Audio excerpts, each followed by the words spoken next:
فاسألوا أهل الذكر إن كنتم لا تعلمون۔ صلو علی الحبیب صلی اللہ تعالی علی محمد صلی اللہ علیہ وسلم۔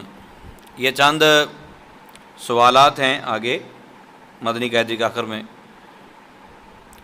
پہلے میں نے سوچا تھا کہ 26 دن میں یہ کورس مکمل ہوگا، پھر یہ 26 روز تو نہیں چل سکا، پھر میرا ذہن بنا کہ 19 روز میں یہ مکمل ہو جائے، تو میں نے سوچا یہ کلاس بھی جو ہے نا اس کے اندر شامل کر دیجیے، سوال جواب بھی۔ سوال نمبر 1 ہے حروف مفردات کتنے؟ جواب حروف مفردات 29 ہیں، یہ آپ پیچھے پڑھ چکے ہیں۔ اچھا، اب جو سوال ہم پڑھ رہے ہیں نا، ان سوالات کی میں سے کسی کی سمجھ نہ آئے تو فوراً قاعدے کے پیچھے جانا ہے جہاں ہم پڑھ کے آئے ہیں، تو تاکہ وہاں پتہ چلے کہ یہ کون سے حروف ہیں اور کیسے پڑھتے ہیں۔ حروف مستعلیہ کتنے ہیں اور کون کون سے ہیں؟ حروف مستعلیہ 7 ہیں، اور وہ یہ ہیں: خا، صاد، ضاد، طا، ظا، غین، قاف، ٹھیک ہے؟ اور حروف مستعلیہ کو کیسے پڑھتے ہیں اور ان کا مجموعہ کیا ہے؟ یہ یاد ہوگا آپ لوگوں میں سے کسی کو؟ حروف مستعلیہ کو ہمیشہ ہر حالت میں پر یعنی موٹا پڑھتے ہیں، اور ان کا مجموعہ خص، ضاغط، قز، یہ۔ اچھا، ہونٹوں سے ادا ہونے والے حروف کتنے اور کون کون سے ہیں؟ ہونٹوں سے ادا ہونے والے حروف 4 ہیں: با، فا، میم، واو۔ حروف صفیریہ یعنی سیٹی والے حروف کتنے اور کون کون سے ہیں؟ حروف صفیریہ یعنی سیٹی والے حروف 3 ہیں: زا، سین، صاد۔ حرکات کسے کہتے ہیں؟ یہ بھی آپ کو پتہ ہے، بہت آسان ہے۔ زبر، زیر، پیش کو حرکات کہتے ہیں۔ اور حرکات کو کس طرح پڑھیں گے؟ حرکات کو بغیر کھینچے، بغیر جھٹکا دیے معروف پڑھیں گے۔ حروف قریب الصوت کتنے ہیں اور کون کون سے ہیں؟ حروف قریب الصوت کتنے ہیں اور کون کون سے ہیں؟ حروف قریب الصوت جو ہیں وہ 16 ہیں۔ کتنے ہیں؟ یعنی جن کی آواز قریب قریب رہتی ہے وہ 16 ہیں: تا، طا، زا، غال، ظا۔ فرق سمجھ آ رہا ہے؟ ثا، سین، صاد، دال، ضاد، کاف، قاف، ہا، حا، حمزہ، عین۔ پھر سوال یہ ہے کہ تنوین کسے کہتے ہیں؟ 2 زبر، 2 زیر اور 2 پیش کو تنوین کہتے ہیں۔ تنوین نون ساکن ہوتا ہے جو کلمے کے آخر میں آتا ہے، اس لیے تنوین کی آواز نون ساکن کی طرح ہوتی ہے۔ سوال نمبر 10 حروف مدہ کتنے ہیں اور کون کون سے ہیں؟ 3 ہیں: الف، واو، یا۔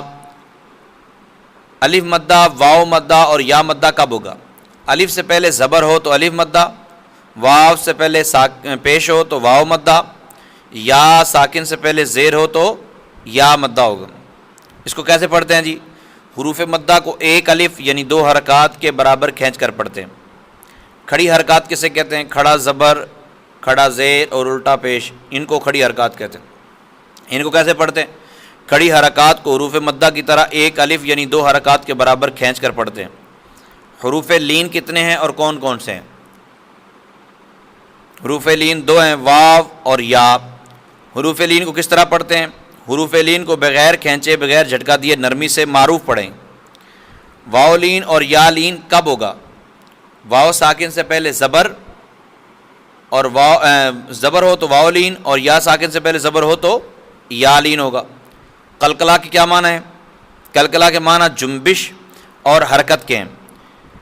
اب جنبش جو ہوتی ہے ان حروف کے ادا ہوتے وقت مخرج میں جنبش ہوتی ہے، جس کی وجہ سے آواز لوٹتی ہوئی نکلتی ہے۔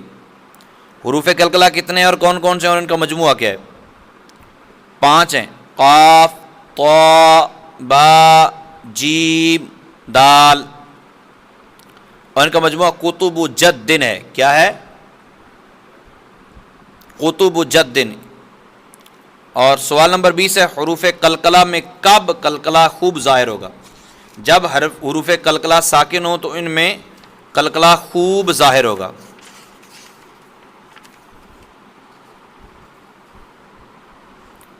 اگر قلقلہ حروف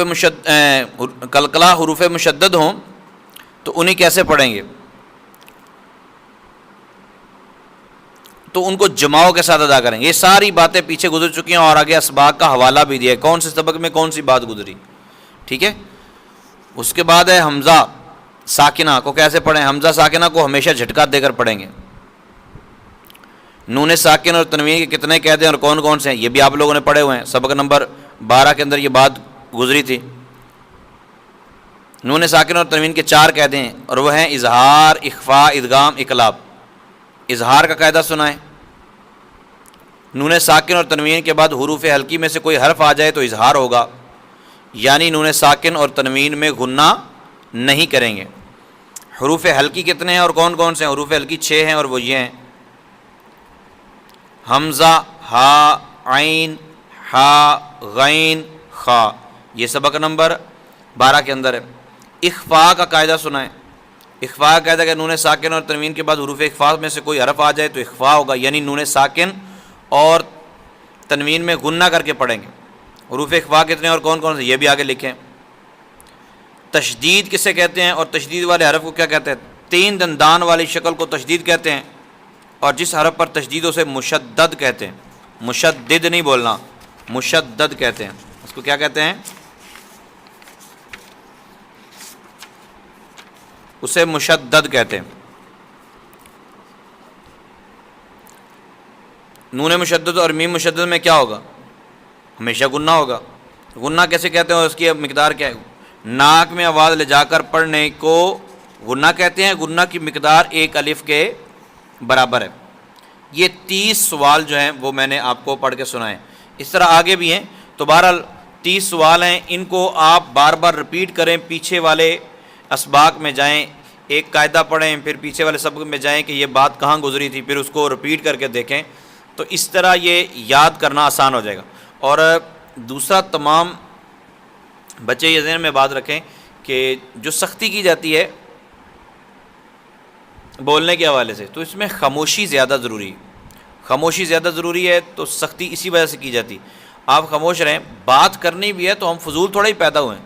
بات کرنی بھی ہے تو مدنی قاعدہ کھول لیں. آپ مدنی قاعدہ کھولیں، اس کا تکرار کریں، پیچھے والے سوال ایک دوسرے سے پوچھیں. آپ نے بولنا ہی ہے تو پھر یہ چیزیں بولیں. اٹھتے بیٹھتے چلتے پھرتے آپ نے مزاح بھی کرنا ہے اگر، تو وہ بھی یہ اس طرح کے سوال پوچھ کر کریں. کیا علم غیب کے متعلق کیا بات ہوئی تھی؟ اچھا اگر یہ اعتراض ہو تو اس کا کیا جواب ہے؟ اگر یہ بات ہو تو اس پہ کیا جواب ہے؟ اچھا یہ اعتراض ہو تو اس کا کیا جواب ہے؟ تو اس طرح کر کے احادیث قرآن کی باتیں جو آپ سنتے ہیں، جو پڑھتے ہیں، ان کو اگر دہراتے رہیں گے. اگر یہاں نہیں دہراتے تو گھر چلے جائیں. جو براہ راست سنتے ہیں وہ اس کو سن کے کچھ دوستوں کو بتائیں. ٹھیک ہے. پھر جو سوال سمجھ میں آتے ہیں، جو ان پر اعتراض ہوتا ہے، وہ آپ مجھ سے پوچھیں تاکہ آپ کا عقیدہ پختہ ہو اور آپ کو پتہ ہو کہ آپ کیا کر رہے ہیں. تو تکرار سے ہی علم آتا ہے. جو چیز ہم بار بار ایک دوسرے سے رپیٹ کرتے رہتے ہیں نا، اپنے ذہن میں رپیٹ کرتے ہیں یا ایک دوسرے کو بتاتے رہتے ہیں، وہ چیز یاد ہوتی ہے. اللہ تعالیٰ